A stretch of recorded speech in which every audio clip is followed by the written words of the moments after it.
സ്വാഗതം. Live at 6 ആരംഭിക്കുന്നു. നോക്കാം ആദ്യം തലക്കെട്ടുകൾ. ഹൈബ്രിഡ് കഞ്ചാവുമായി സംവിധായകൻ ഖാലിദ് റഹ്മാനും അഷ്റഫ് ഹംസയും അറസ്റ്റിൽ. എക്സൈസ് സംഘം പിടികൂടുന്നത് ഛായാഗ്രാഹകൻ സമീർ താഹിറിന്റെ ഫ്ളാറ്റിൽ നിന്നും. ഇരുവരെയും സ്റ്റേഷൻ ജാമ്യത്തിൽ വിട്ടു. സമീർ താഹിറിനെ എക്സൈസ് സംഘം ചോദ്യം ചെയ്യും. സംവിധായകരെ സസ്പെൻഡ് ചെയ്ത് ഫെഫ്ക.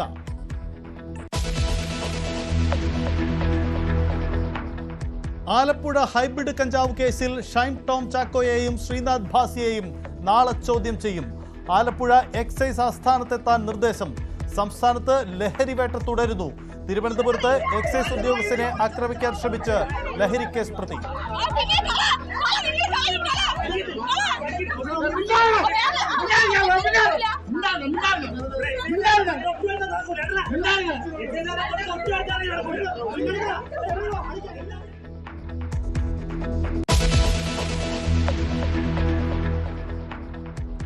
പഹൽഗാം ഭീകരതയുടെ പശ്ചാത്തലത്തിൽ പ്രതിരോധ മന്ത്രിയുമായി കൂടിക്കാഴ്ച നടത്തി സംയുക്ത സേനാ മേധാവി.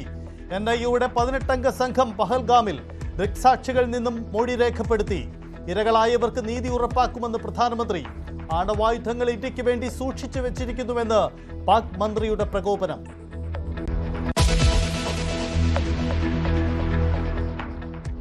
CPM കേന്ദ്ര കമ്മിറ്റി അംഗം PK ശ്രീമതി സംസ്ഥാന സെക്രട്ടേറിയറ്റിൽ ഇല്ല. പ്രായത്തിൽ ഇളവ് നൽകിയത് ഡൽഹിയിൽ പ്രവർത്തിക്കാനെന്ന് MV ഗോവിന്ദൻ. അവരുടെ അഖിലേന്ത്യാടിസ്ഥാനത്തിലുള്ള സംഘടനാ പ്രവർത്തനത്തിൽ സ്വാഭാവികമായിട്ട് അതിലൂന്നി സംഘടനാ പ്രവർത്തനം നടത്തി മുമ്പോട്ടേക്ക് പോകുക എന്നുള്ളതാണ് പാർട്ടി ഉദ്ദേശിച്ചത്. കേരളത്തിലുള്ളപ്പോൾ സെക്രട്ടേറിയറ്റിൽ പങ്കെടുക്കാമെന്ന് MA ബേബി. പിണറായി ശ്രീമതിയെ ഇറക്കി വിട്ടെന്ന വാർത്ത നിഷേധിച്ച് ശ്രീമതിയും ബേബി. ദേശീയ തലത്തിലാണ് ശ്രീമതി ടീച്ചർ പ്രവർത്തിക്കുന്നത്. ആ പ്രവർത്തനത്തിന്റെ ഭാഗമായി എവിടെല്ലാം പാർട്ടി കമ്മിറ്റികൾ പങ്കെടുക്കണമോ അവിടുത്തെ പാർട്ടി കമ്മിറ്റികളെല്ലാം പങ്കെടുക്കും. ഒരു പാർട്ടി കമ്മിറ്റി പങ്കെടുക്കുന്നതിനും ശ്രീമതി ടീച്ചർക്ക് വിലക്കില്ല. തികച്ചും അടിസ്ഥാനരഹിതമായിട്ടുള്ള ഒരു വാർത്ത. എങ്ങനെയാണ് മാധ്യമങ്ങൾ ഈ രൂപത്തിൽ കൊടുത്തതെന്ന് എനിക്കറിയില്ല. അങ്ങനെ ഒരു സംഭവം ഉണ്ടായിട്ടില്ല എന്നുള്ളതിനെ സംബന്ധിച്ച് ഞാൻ അപ്പം തന്നെ എൻ്റെ ഫേസ്ബുക്കിൽ അടിസ്ഥാനരഹിതമാണെന്ന് എഴുതിയിട്ടുണ്ട്.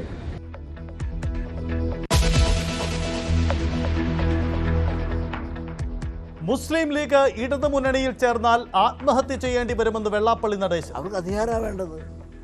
അധികാരത്തിന് വേണ്ടിയിട്ട് വേണമെങ്കിൽ കോൺഗ്രസിനെ തള്ളിയിട്ട് അവരിപ്പറേ വരും. അങ്ങനെ വന്നാൽ താങ്കളൊക്കെ എന്ത് ചെയ്യും? ചിലപ്പോൾ ആത്മഹത്യ ചെയ്യേണ്ടി വരും. ഭരണം കിട്ടാൻ ലീഗ് ഏതറ്റം വരെയും പോകുമെന്ന് വിമർശനം.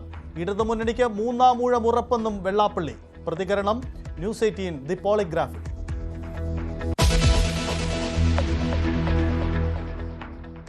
കോഴിക്കോട് ചേവായൂരിൽ യുവാവിനെ മർദ്ദിച്ചു കൊന്നു. പ്രദേശവാസിയായ അച്ഛനും 2 മക്കളും പിടിയിൽ. പാലാ വള്ളിച്ചിറയിൽ വയോധികനെ സുഹൃത്ത് കുത്തിക്കൊന്നു. തിരുവാതുക്കലിൽ കൊല്ലപ്പെട്ട ദമ്പതികളുടെ മൃതദേഹങ്ങൾ സംസ്കരിച്ചു.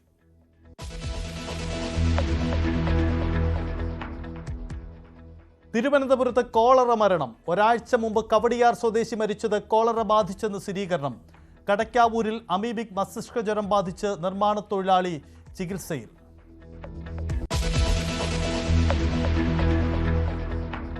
IPL-ൽ മുംബൈക്കെതിരെ ലക്നൌവിന് 216 റൺസ് വിജയലക്ഷ്യം. റയാൻ റിക്കൾട്ടിനും സൂര്യകുമാറിനും അർദ്ധ സെഞ്ചുറി. ഡൽഹി ബംഗളൂരു പോരാട്ടം 7:30.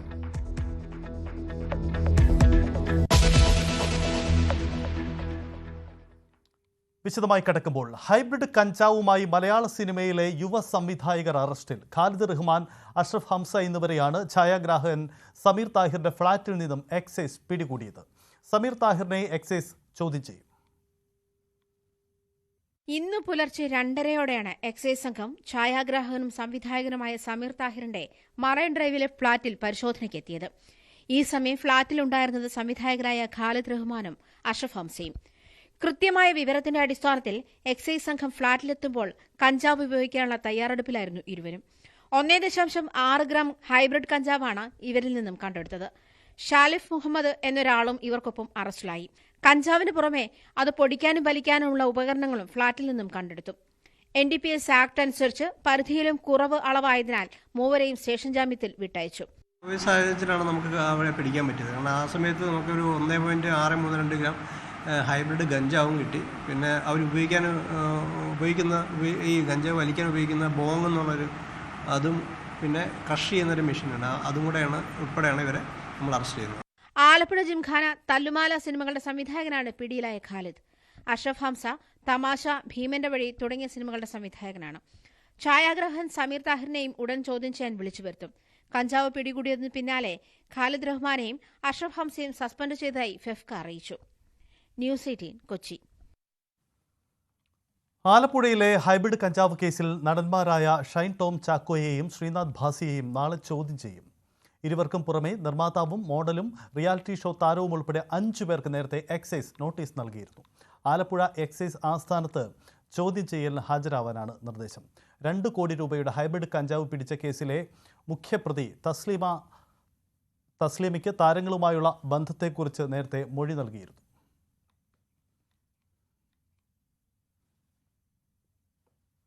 കടുപ്പിച്ച് ഇന്ത്യ.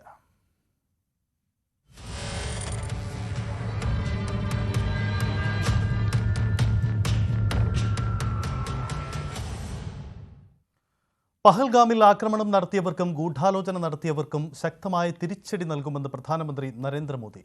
കാശ്മീർ സാധാരണഗതിയിലേക്ക് മടങ്ങുന്നത് തടയുകയാണ് ഭീകരരുടെ ലക്ഷ്യമെന്നും പ്രതിമാസ റേഡിയോ പരിപാടിയായ മൻ കി ബാത്തിൽ പ്രധാനമന്ത്രി പറഞ്ഞു. അതേസമയം ആണവായുധങ്ങൾ പാകിസ്ഥാൻ ഇന്ത്യയ്ക്ക് വേണ്ടി മാത്രം സൂക്ഷിച്ചിട്ടുള്ളതാണെന്ന പ്രകോപനപരമായ പ്രസ്താവനയുമായി പാക് മന്ത്രി ഹനീഫ് അബ്ബാസിയും രംഗത്തു വന്നു. പ്രതിമാസ റേഡിയോ പരിപാടിയായ മൻ കി ബാത്തിലാണ് ഭീകരതയ്ക്കെതിരെ ശക്തമായ നടപടി ഉണ്ടാകുമെന്ന് പ്രധാനമന്ത്രി ആവർത്തിച്ചത്. പഹൽഗാം ആക്രമണത്തിനെതിരെ ഓരോ ഇന്ത്യക്കാരന്റെ ഉള്ളിലും രക്തം തിളച്ചു മറിയുകയാണ്. ഭീകരവാദികൾക്കും അവരെ പിന്തുണയ്ക്കുന്നവർക്കും ഏറ്റവും കഠിനമായ ശിക്ഷ നൽകും. ആക്രമണത്തിൽ കൊല്ലപ്പെട്ടവരുടെ കുടുംബങ്ങൾക്കായി നീതി നടപ്പാക്കുമെന്നും പ്രധാനമന്ത്രി. 140 करोड़ भारतीयों की एकजुटता हमारी सबसे बड़ी ताकत है. यही एकता आतंकवाद के खिलाफ हमारी निर्णायक लड़ाई का आधार है. हमें देश के सामने आई इस चुनौती का सामना करने के लिए अपने संकल्पों को मजबूत करना है. हमें एक राष्ट्र के रूप में ദൃഢ ഇച്ഛാശക്തി का പ്രദർശനം करना है. കശ്മീരിൽ സമാധാനവും വികസനവും തിരികെ എത്തുമ്പോൾ അതില്ലാതാക്കാനാണ് ഭീകരരുടെ ശ്രമം. പഹൽഗാം ആക്രമണത്തിൽ വലിയ ഗൂഢാലോചന നടന്നെന്നും മോദി പറഞ്ഞു. जम्मू कश्मीर के दुश्मनों को ये रास नहीं आया.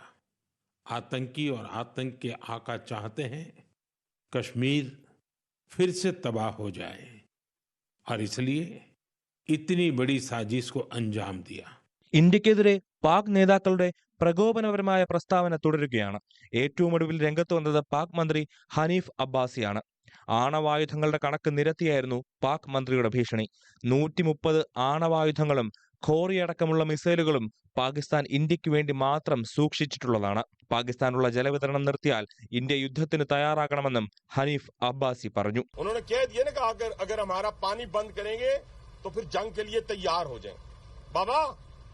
ये जो 130 एटॉमिक हमारे पास वेपन है वो हमने सिर्फ मॉडल बनाने के लिए नहीं रखे हुए. അതിനിടെ പാക് വിദേശകാര്യമന്ത്രി ചൈനീസ് അംബാസഡറുമായി കൂടിക്കാഴ്ച നടത്തി. സൈനിക നടപടിക്ക് ഇന്ത്യ സജ്ജമെന്ന് വ്യക്തമാക്കിയതിനു പിന്നാലെയായിരുന്നു കൂടിക്കാഴ്ച. National desk news 18. പഹൽഗാം ആക്രമണത്തിൽ ഭീകരരെ സഹായിച്ച 15 പേരെ തിരിച്ചറിഞ്ഞു അന്വേഷണ ഏജൻസികൾ. ഇതിൽ 3 പേർ കസ്റ്റഡിയിലുണ്ട്. 2 ഭീകരരുടെ കൂടി വീടുകൾ സുരക്ഷാ സേന തകർത്തു. അതിർത്തിയിൽ വെടിനിർത്തൽ കരാർ ലംഘിച്ച് പാകിസ്ഥാൻ പ്രകോപനം തുടരുകയാണ്.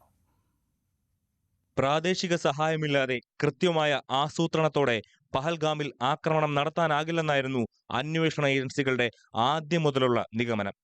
തുടർന്ന് നടത്തിയ അന്വേഷണത്തിലാണ് പ്രാദേശിക സഹായം ലഭിച്ചുവെന്ന അന്വേഷണ സംഘം ഉറപ്പിച്ചത്. കശ്മീർ സ്വദേശികളായ 15 പേരിൽ 5 പേർ സംഭവ ദിവസം പഹൽഗാമിൽ ഉണ്ടായിരുന്നു. ഇതിൽ 3 പേരാണ് ഇപ്പോൾ അന്വേഷണ സംഘത്തിന്റെ കസ്റ്റഡിയിലുള്ളത്.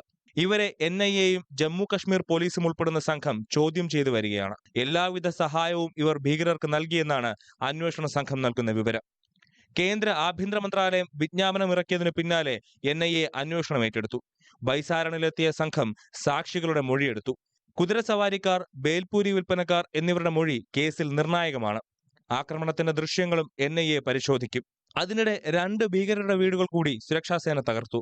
ജമീൽ അഹമ്മദ് ഷീറിന്റെ ബന്ദിപോറയിലെ വീടും ജെയ്ഷ് ഇ മുഹമ്മദ് ഭീകരൻ ആമിർ നസീർ വാനിയുടെ പുൽവാമയിലുള്ള വീടുമാണ് തകർത്തത്. ഇതോടെ ഭീകരവിരുദ്ധ നടപടിയുടെ ഭാഗമായി തകർത്ത വീടുകളുടെ എണ്ണം 10 ആയി.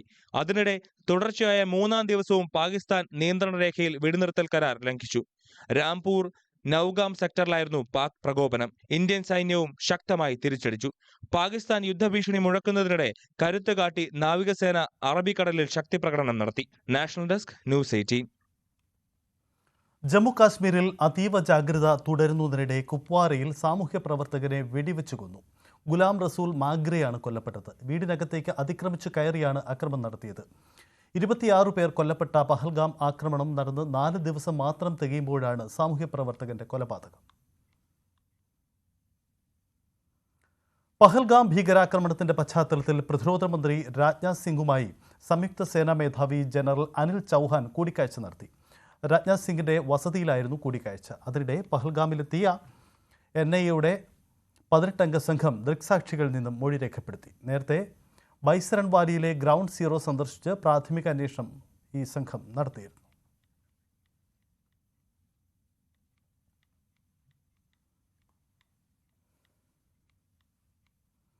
പഹൽഗാം ഭീകരാക്രമണത്തിൽ കൊല്ലപ്പെട്ട N. രാമചന്ദ്രന്റെ കുടുംബാംഗങ്ങളെ സന്ദർശിച്ച് മുഖ്യമന്ത്രി പിണറായി വിജയൻ. എറണാകുളം ഇടപ്പള്ളിയിലെ വീട്ടിലെത്തിയ മുഖ്യമന്ത്രി കുടുംബാംഗങ്ങളെ ആശ്വസിപ്പിച്ചു. രാമചന്ദ്രന്റെ ഭാര്യ ഷീല, മകൾ ആരതി എന്നിവരുമായി മുഖ്യമന്ത്രി സംസാരിച്ചു. മന്ത്രി KN ബാലഗോപാൽ, CPM സംസ്ഥാന സെക്രട്ടറി MV ഗോവിന്ദൻ എന്നിവർ മുഖ്യമന്ത്രിക്കൊപ്പമുണ്ടായിരുന്നു.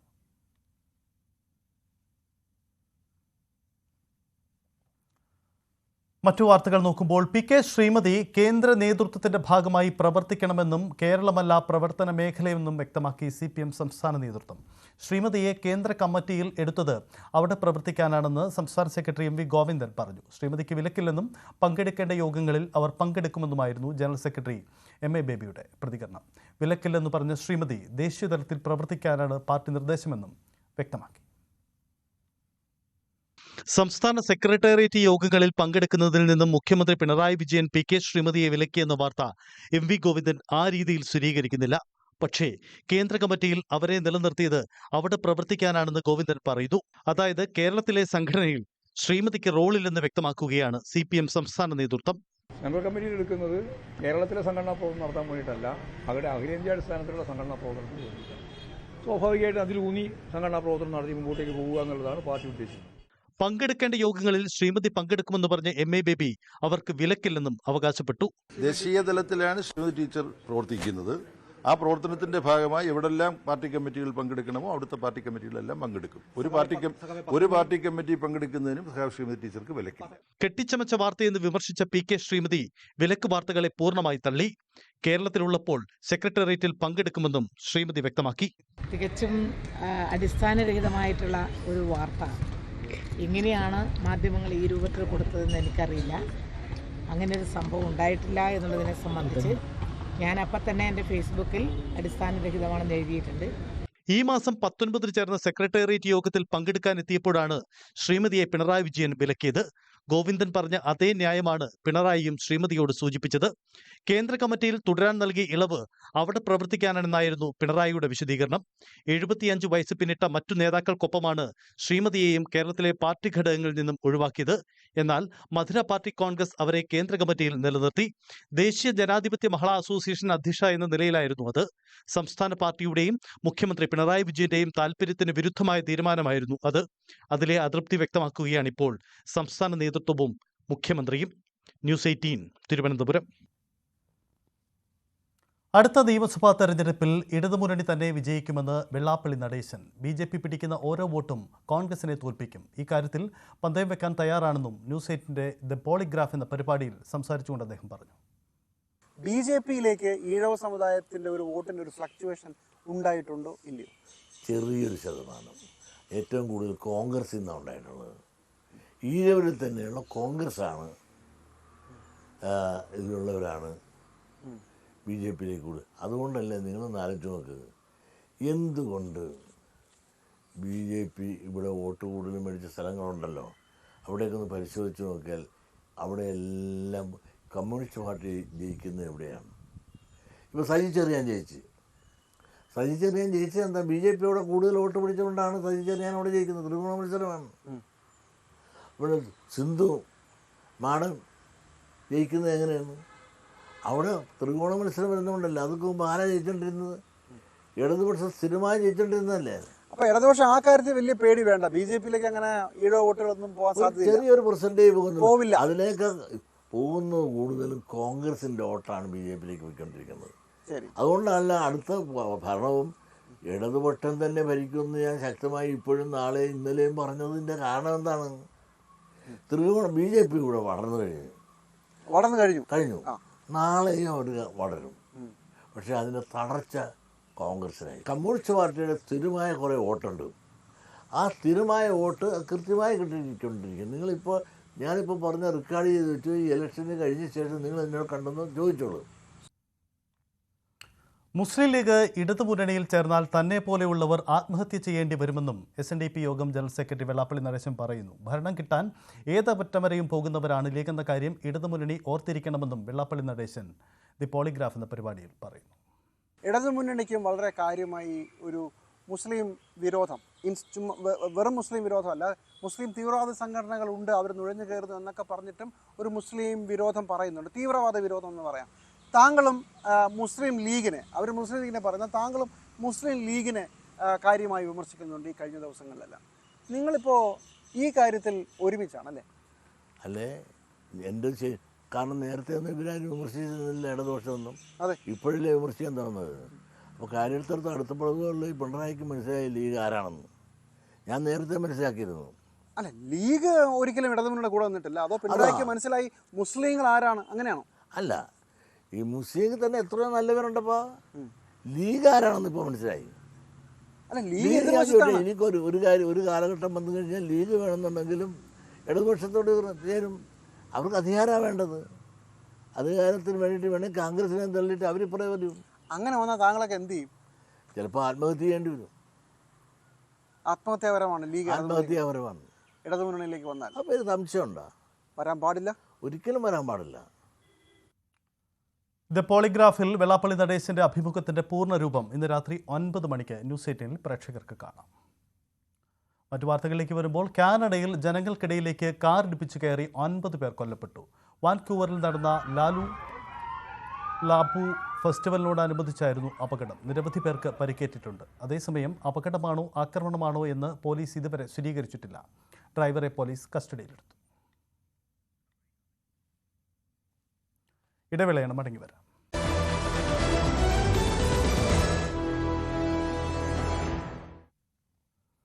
കോഴിക്കോട് ചേവായൂരിൽ സുഹൃത്തിനെ ആക്രമിക്കുന്നത് തടയാൻ ശ്രമിച്ച യുവാവിനെ മർദ്ദിച്ചു കൊന്നു. മായനാട് സ്വദേശിയായ സൂരജാണ് മരിച്ചത്. പ്രദേശവാസികളായ അച്ഛനും മക്കളുമടക്കം അക്രമി സംഘത്തെ പോലീസ് കസ്റ്റഡിയിലെടുത്തു. ശനിയാഴ്ച രാത്രിയായിരുന്നു സംഭവം. പാലക്കാട് വയൽ ക്ഷേത്രത്തിലെ ഉത്സവത്തിനെത്തിയതായിരുന്നു മായനാട് സ്വദേശിയായ സൂരജ. ചാത്തനാട് SNES കോളേജിൽ ചില തർക്കങ്ങളുടെ പേരിൽ സൂരജിന്റെ സുഹൃത്തായ അശ്വന്തും അതേ കോളേജിലെ വിദ്യാർത്ഥിയായ വിജയും തമ്മിൽ തർക്കമുണ്ടായി. നാട്ടുകാർ ഇടപെട്ട് പ്രശ്നം പരിഹരിച്ചു. എന്നാൽ പിന്നീട് മറ്റൊരിടത്തേക്ക് അശ്വന്തിനെ വിജയ് വിളിച്ചു വരുത്തി. ഇവിടെ വെച്ച് 20 പേരോളം വരുന്ന സംഘം അശ്വന്തിനെ മർദ്ദിച്ചു. തടയാൻ ശ്രമിച്ചതോടെയാണ് ഒപ്പമെത്തിയ സൂരജിനെ ക്രൂരമായി മർദ്ദിച്ച് കൊലപ്പെടുത്തിയത്. അശ്വന്തിനാണ് ഓല് വന്ന് തച്ചത്. അതില് സൂരജ് പിടിച്ചു മാറ്റാൻ പോയതാ. സൂര്യനെ എല്ലാവരും ചവിട്ടി.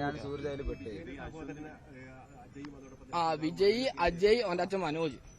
ഗുരുതരമായി പരിക്കേറ്റ സൂരജിനെ ഉടൻ കോഴിക്കോട് മെഡിക്കൽ കോളേജിൽ എത്തിച്ചെങ്കിലും ജീവൻ രക്ഷിക്കാനായില്ല. സംഭവത്തിൽ 18 പേർക്കെതിരെ ചേവായൂർ പോലീസ് കേസെടുത്തു. മായനാട് സ്വദേശി മനോജ്, മക്കളായ വിജയ്, അജയ് എന്നിവർ ഉൾപ്പെടെ 10 പേരെ പോലീസ് കസ്റ്റഡിയിലെടുത്തു. മറ്റുള്ളവർക്കായി അന്വേഷണം ഊർജിതമാക്കിയതായും പോലീസ് അറിയിച്ചു. 20 വയസ്സുള്ള പയ്യൻ ജീവൻ പോകുമ്പോൾ ഇപ്പുറത്ത് പ്രതിസ്ഥാനത്ത് വന്നിരിക്കുന്നത് ഇതേപോലെ തന്നെ 20-21 വയസ്സുള്ള കുറേ കുട്ടികളാണ് ഇപ്പുറത്ത് പ്രതിസ്ഥാനത്ത് വന്നിരിക്കുന്നത്. ആ 20 വയസ്സുള്ള പയ്യന്റെ ജീവനും പോകുന്നു. ഇത്രയും കുട്ടികളുടെ വീടുകളുടെ പ്രതീക്ഷയായ കുട്ടികളുടെ ജീവനും കൂടി നഷ്ടപ്പെടുന്ന അവസ്ഥയാണുള്ളത്. അതായത് അവരുടെ ഭാവി കൂടി നഷ്ടപ്പെടുന്ന അവസ്ഥയാണുള്ളത്. അതിനിടെ പ്രതികളുടെ വീടിന് നേരെ ആക്രമണം ഉണ്ടായി. പുലർച്ചെയാണ് അജ്ഞാതർ വീടിന്റെ ചില്ലുകളും മുറ്റത്ത് കിടന്ന കാറും അടിച്ചു തകർത്തത്. ന്യൂസ് 18 കോഴിക്കോട്. കോട്ടയം പാല വള്ളിച്ചിറയിൽ വയോധികനെ കുത്തിക്കൊന്നു. വള്ളിച്ചിറ വലിയ കാലായിൽ PJ ബേബിയെ സുഹൃത്ത് ആരംകുഴയ്ക്കൽ AL ഫിലിപ്പോസാണ് കുത്തിയത്. സാമ്പത്തിക തർക്കങ്ങളാണ് കൊലപാതകത്തിൽ കലാശിച്ചത്. രാവിലെ 6:30യോടെയാണ് സംഭവം. വള്ളിച്ചിറയിൽ വീടിന് സമീപത്തുള്ള ചായക്കടയിൽ വെച്ചാണ് ബേബി കുത്തേറ്റ് മരിക്കുന്നത്. ബേബിയെ കുത്തിയതിന് പിന്നാലെ സംഭവസ്ഥലത്ത് നിന്ന് ഓടി രക്ഷപ്പെട്ട ഫിലിപ്പോസിനെ പോലീസ് പിന്നീട് അറസ്റ്റ് ചെയ്തു. ഇരുവരും തമ്മിൽ ഏറെക്കാലമായി സാമ്പത്തിക ഇടപാടുകൾ ഉണ്ടായിരുന്നതായി പോലീസ് പറയുന്നു. പരസ്പര ജാമ്യത്തിൽ സഹകരണ ബാങ്കിൽ നിന്നും ലോൺ എടുത്തതും നിലവിലുണ്ട്. ഇത് സംബന്ധിച്ച ഇരുവരും തമ്മിൽ പലതവണ തർക്കങ്ങളും ഉണ്ടായിട്ടുണ്ട്. രാവിലെ ചായക്കടയിൽ എത്തിയപ്പോൾ ഇത് സംബന്ധിച്ച ഇരുവരും തർക്കമുണ്ടാവുകയും ഫിലിപ്പോസ് കത്തിയെടുത്ത് ബേബിയെ കുത്തുകയുമായിരുന്നു. നെഞ്ചിൽ കുത്തേറ്റാണ് ബേബി മരിച്ചത്.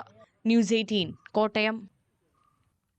കോട്ടയം തിരുവാതുക്കലിൽ കൊല്ലപ്പെട്ട വിജയകുമാറിനും ഭാര്യ ഡോക്ടർ മീരയ്ക്കും നാടിന്റെ അന്ത്യാഞ്ജലി. ഇന്ദ്രപ്രസ്ഥം ഓഡിറ്റോറിയത്തിലും വീട്ടിലും പൊതുദർശനത്തിന് വെച്ച മൃതദേഹം വൈകുന്നേരം സംസ്കരിച്ചു. മകൾ ഡോക്ടർ ഗായത്രിയും വിജയകുമാറിന്റെ അനിയൻ വിശ്വനാഥനും ചേർന്നാണ് ചിതയ്ക്ക് തീ കൊളുത്തിയത്.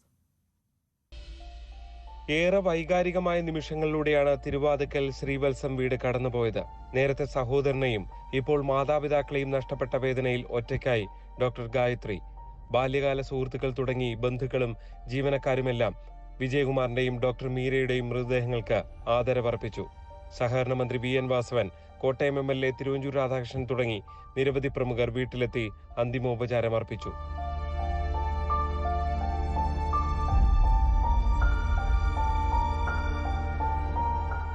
രാവിലെ 8:30 കോട്ടയം ഇന്ദ്രപ്രസ്ഥ ഓഡിറ്റോറിയത്തിലാണ് ആദ്യം മൃതദേഹങ്ങൾ പൊതുദർശനത്തിന് വെച്ചത്. വൈകുന്നേരം 4:30 മകൾ ഗായത്രിയും വിജയകുമാറിന്റെ അനുജൻ വിശ്വനാഥനും ചേർന്ന് ചിതയ്ക്ക് തീ കൊളുത്തി.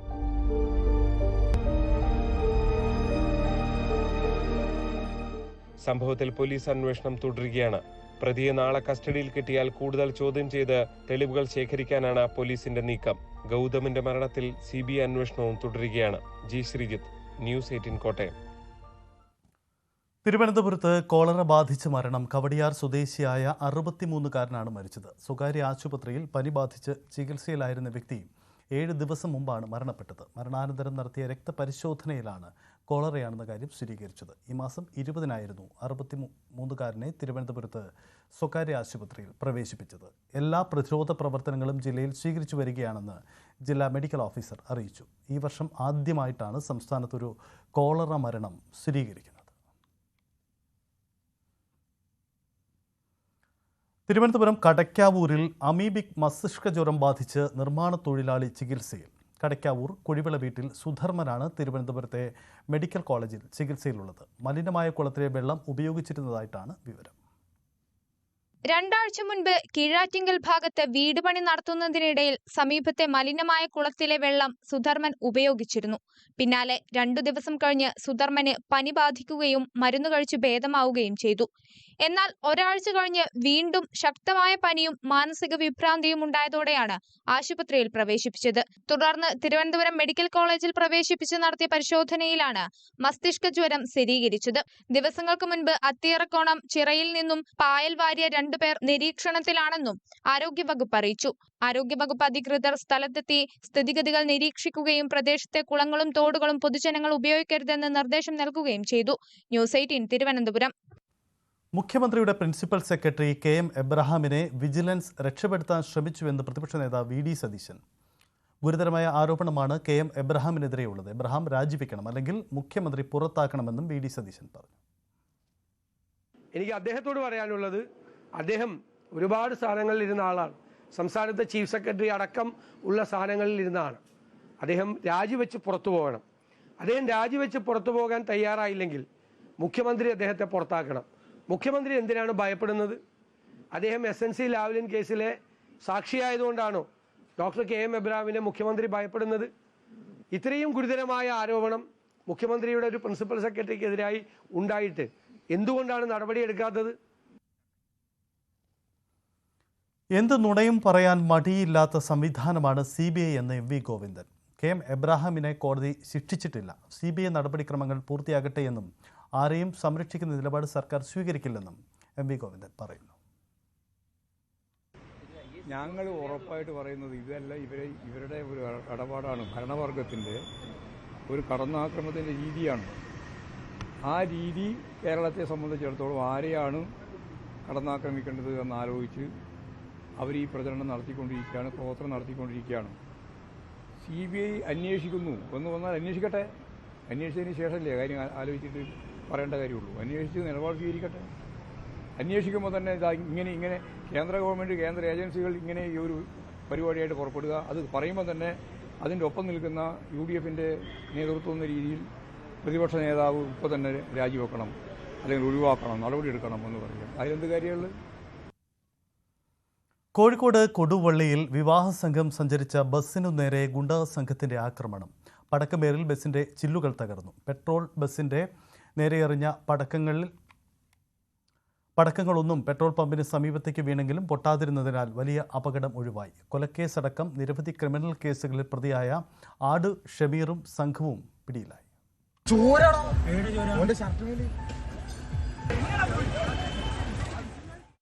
കൊടുവള്ളി വെണ്ണക്കാട്ടായിരുന്നു സംഭവം. ഇവിടെയുള്ള കല്യാണ മണ്ഡപത്തിൽ വിവാഹത്തിനായി എത്തിയ ആളുകളെ ഇറക്കിയ ശേഷം വാഹനം തിരിക്കാനായി പോകുന്നതിനിടെ സ്ഥലത്ത് ഗതാഗതക്കുരുക്ക് ഉണ്ടായി. ഇതിൽ അസ്വസ്ഥരായ ഷമീറും സംഘവും കാറിൽ ബസ് ഉരസി എന്നാരോപിച്ച് ബസ് ജീവനക്കാരോട് തട്ടിക്കയറി. ബസ്സിന് മുന്നിൽ കാർ നിർത്തിയിട്ട സംഘം ചില്ലടിച്ച് തകർത്ത ശേഷം പടക്കമെറിയുകയും ചെയ്തു.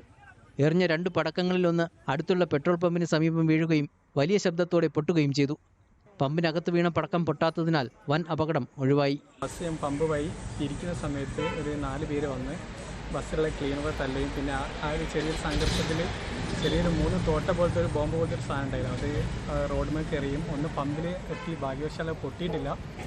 അങ്ങനെ ഒരു സിറ്റുവേഷൻ, സംഘർഷാവസ്ഥ നിലവിൽ ഇവിടെ നടന്നു. സ്ഥലത്ത് നിന്ന് രക്ഷപ്പെട്ട സംഘത്തെ മടവൂർ മുക്ക് എന്ന സ്ഥലത്ത് വെച്ച് കാർ തടഞ്ഞ് ബലപ്രയോഗത്തിലൂടെ പോലീസ് കീഴടക്കി. ഗുണ്ടാ സംഘത്തിന്റെ ആക്രമണത്തിൽ 3 പോലീസുകാർക്ക് പരിക്കേറ്റു. സലിം വധക്കേസ്, കൊടുവള്ളിയിലെ വ്യാപാരിയെ തട്ടിക്കൊണ്ടുപോയ കേസടക്കം നിരവധി കേസുകളിൽ പ്രതിയാണ് മുഖ്യപ്രതിയായ ആട് ഷമീർ. സംഘം സഞ്ചരിച്ച കാറിൽ നിന്ന് കത്തി, വടിവാൾ, പടക്കം എന്നിവ കണ്ടെടുത്തു. ന്യൂസ് 18 കോഴിക്കോട്. കൊച്ചിയിൽ ലഹരി മരുന്നുമായി യുവാവ് പിടിയിൽ. എളമക്കര സ്വദേശി അതുൽ കൃഷ്ണയാണ് 16 വയസ്സുള്ള അതുൽ കൃഷ്ണയാണ് LSD സ്റ്റാമ്പും 8 ഗ്രാം ഹാഷിഷ് ഓയിലുമായി പിടിയിലായത്. കഴിഞ്ഞ ദിവസം ഡാൻസ് ഓഫ് സംഘം പിടികൂടിയ തണ്ണീർമുക്കം സ്വദേശി വൈഷ്ണവിൽ നിന്ന് ലഭിച്ച വിവരത്തിന്റെ അടിസ്ഥാനത്തിൽ നടത്തിയ പരിശോധനയിലാണ് ഈ നടപടി. പിടിയിലായവർ യുവാക്കൾക്കിടയിൽ രാസലഹരി വിൽപ്പന നടത്തുന്ന സംഘത്തിലെ കണ്ണികളാണ്. 25 ഗ്രാം കഞ്ചാവുമായി വിദ്യാർത്ഥി പിടിയിൽ. കോഴിക്കോട് രാമനാട്ടുകര സ്വദേശി മുഹമ്മദ് മിർസയാണ് പിടിയിലായത്. കുസാറ്റിലെ അവസാന വർഷ BTech വിദ്യാർത്ഥിയാണ് ഇയാൾ. Ernakulam excise range inspector V സജിയുടെ നേതൃത്വത്തിലുള്ള സംഘമാണ് പ്രതിയെ പിടികൂടിയത്. കരിപ്പൂരിൽ നിന്നും 1.5 കിലോ MDMA പിടികൂടിയ കേസിൽ അന്താരാഷ്ട്ര ലഹരിക്കടത്ത് സംഘത്തിലെ 2 പേർ പിടിയിൽ. കോഴിക്കോട് ബേപ്പൂർ സ്വദേശി കല്ലിങ്കൽ മുഹമ്മദ് സനിൽ, കൊണ്ടോട്ടി നെടിയുരുപ്പ് സ്വദേശി നാഫിദ് എന്നിവരാണ് പിടിയിലായത്. ഇതോടെ ഈ കേസിൽ അറസ്റ്റിലായവരുടെ എണ്ണം 3ആയി. കഴിഞ്ഞ മാസമാണ് ലഹരിക്കടത്ത് കേസുമായി ബന്ധപ്പെട്ട് ജയിലിൽ കഴിയുന്ന കൊണ്ടോട്ടി സ്വദേശി ആഷിഖിന്റെ വീട്ടിൽ നിന്നും MDMA പിടികൂടിയത്.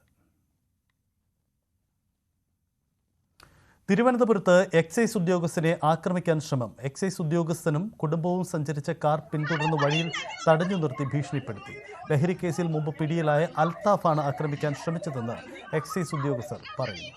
എക്സൈസ് അതിക്രമം കാണിച്ചു എന്ന് അൽത്താഫിന്റെ കുടുംബവും പരാതി നൽകി. വീട്ടിലെത്തി എക്സൈസ് സംഘം സ്ത്രീകളെ ഉൾപ്പെടെ അസഭ്യം പറഞ്ഞുവെന്നാണ് ഇവരുടെ പരാതി.